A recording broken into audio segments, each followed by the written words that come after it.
When you experience the devastation that many of our service members have, the idea of being able to have a dream come true isn't something that they think about anymore.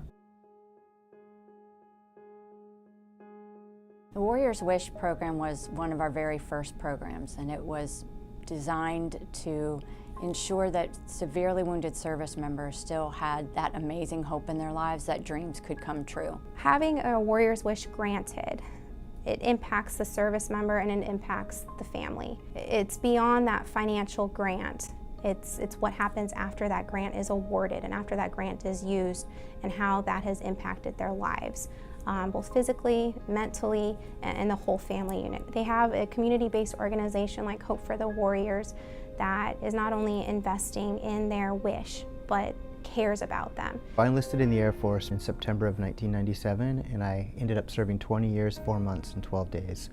I was really fortunate to survive 2 med boards and be allowed to serve that long. To me, it was a great honor.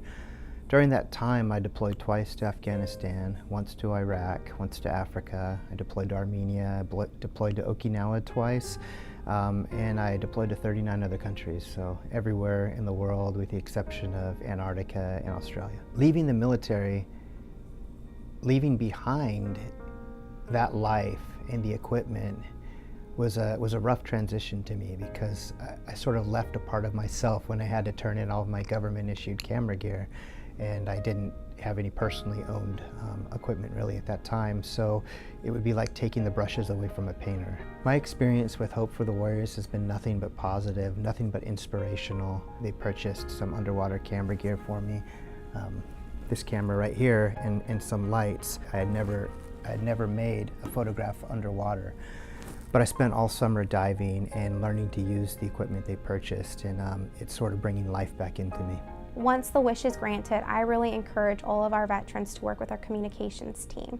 I think it's therapeutic for them to share their stories with their communities, with their families, and vice versa. It's therapeutic for the communities in which they've now transitioned into, for the communities to understand the stories.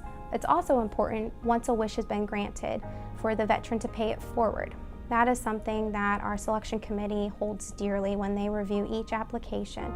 How is this veteran going to use this wish to pay it forward to other veterans in his community? It's not just about giving something to someone, it's about creating a new journey for them. And it's allowed me to grow as a human being, blossom more as an artist, and enter the most captivating, beautiful world that lives under the sea. Providing hope to a family who's been devastated because they so bravely served their country cannot be more fulfilling.